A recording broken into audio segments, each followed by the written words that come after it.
everybody, and welcome back to episode 3 of Quarantine Cooking. If you're still with me, that means A, I haven't annoyed you yet, and B, you're not totally turned off by me, which is a great sign. Considering it's only episode 3, that'd be very problematic if you were.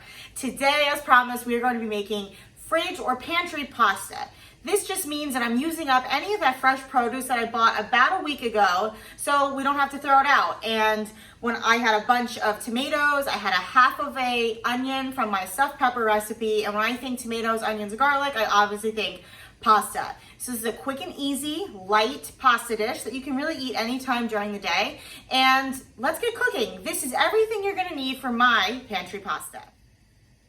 Any kind of tomato that you have in-house. I had a few Roma tomatoes that I cut into bite-sized pieces, and I'm mixing that with some of these little baby heirloom tomatoes and cherry tomatoes. You kind of want everything to be about the same size so all the tomatoes cook at the same speed. I had a half of a yellow onion left over from my stuffed pepper recipe, so I just finally diced that up. I didn't have any fresh garlic, and that's completely fine. I'm gonna use the jarred garlic for this.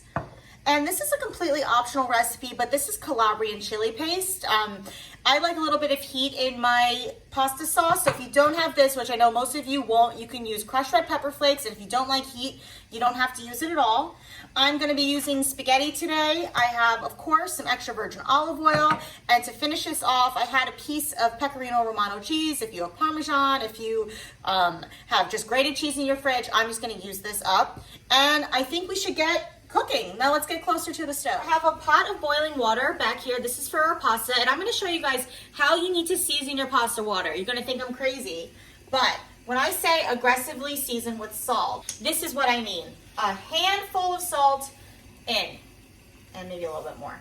This is the only chance you have to get any sort of seasoning into your pasta. So if you're just sprinkling like 3-4 pieces of salt in here, your pasta is going to be bland.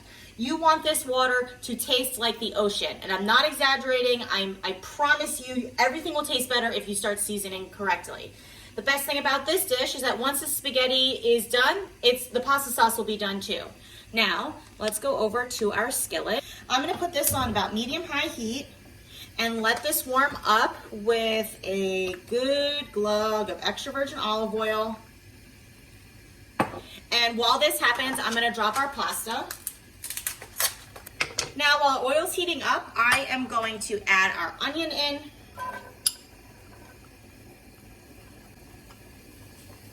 And the most important thing that we do is we season as we go.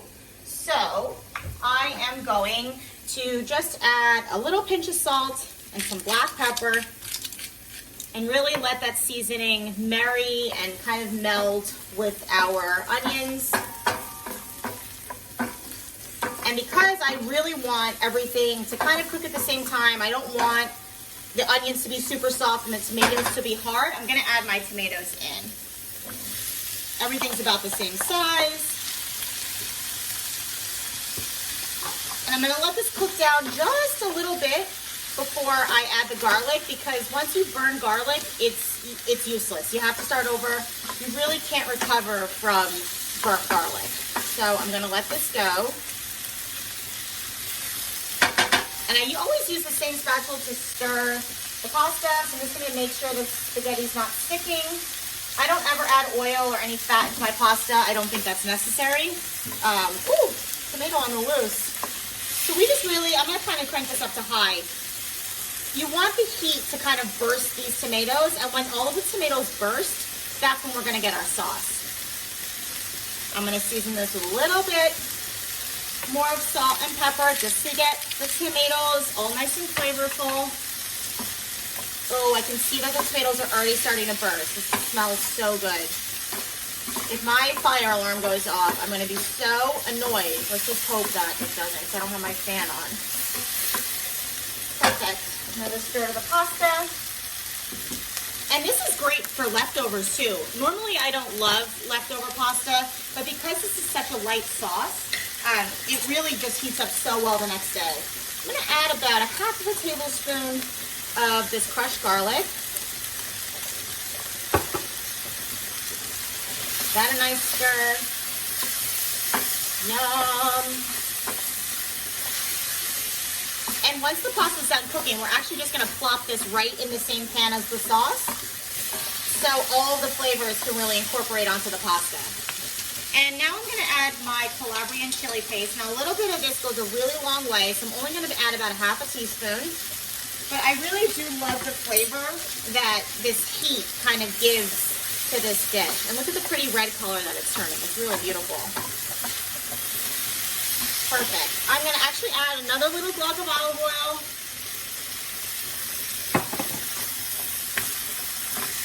Perfect. Let this go for a little bit. I am gonna bring you guys over to the pasta pot.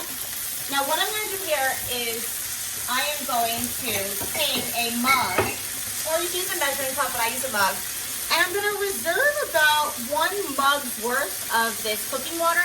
This starchy cooking water is really gonna thicken our sauce when it's time to combine the pasta. So that's a really good trick. You always wanna save your pasta water. It's literally like liquid gold. No. Stir. Go back over to our pan. Perfect. And as you guys can see, the tomatoes are starting to burst, and you can even use like the back of your wooden spoon to really give them a little bit of encouragement. And you'll see that they'll start to immediately burst open. You can also add olives. Green olives would be great to this, or some capers. You can make it more of like a puttanesca kind of sauce. But I thought for today, I just kind of wanted to keep it very basic and simple and just really highlight those beautiful tomatoes. This is great. It's really nice and thick and luscious, but when you add the pasta and the pasta sauce at the end, it's gonna loosen it up and everything's just gonna evenly coat those noodles. This looks great. The key to cooking is tasting. If you don't taste while you go, then you never know how your food tastes. So I'm gonna get a little bit of everything and give this a taste.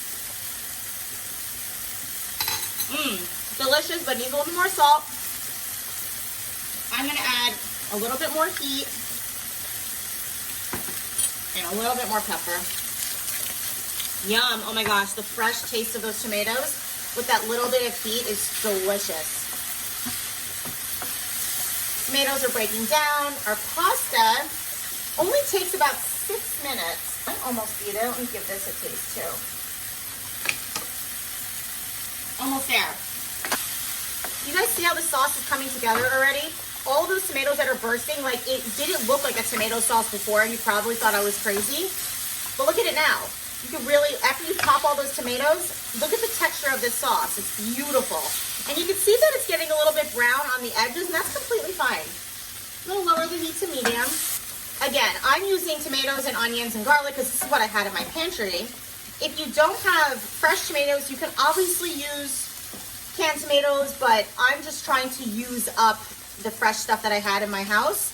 If you have any spinach, you could throw some baby spinach in here, or if you had any zucchini or eggplant, you could saute those first and then maybe add some tomato product if you'd like. This is really just like a customizable pasta dish. Okay, this looks really good.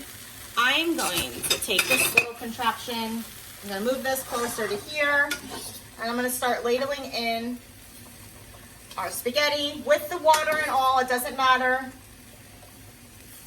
And once this is all tossed together, we can see if we're gonna need to add any of that extra starchy cooking water that we reserved. And that's it. How easy was that? It was literally 4 ingredients in there. It was 4 ingredients. This literally took at most 10 minutes. And it looks a little stiff, so I'm going to add a little bit of the starchy cooking water. And I'm gonna add a little more olive oil just to kind of combine it all together. Let's give this a stir. Oh my God. And that's it, everybody. I'm actually going to, while it's still hot in the pan, I'm gonna lower this. I'm gonna take my cheese and grate it on top. Let that cheese really melt onto the pasta and into the sauce, make it a little bit creamy. That's your pantry pasta. How beautiful does that look? Okay, let's plate this up and I'll show you the end result. It's like less than 10 minutes. Look how pretty. I topped her off with a little bit more Pecorino Romano cheese because why not? Oh my gosh, it smells so good. I'm gonna spare you all eating on camera because I've tried it and it's not pretty. You just have to trust me. Thank you so much for tuning in to episode 3 of Quarantine Cooking, and I'll see you guys next time. Bye-bye.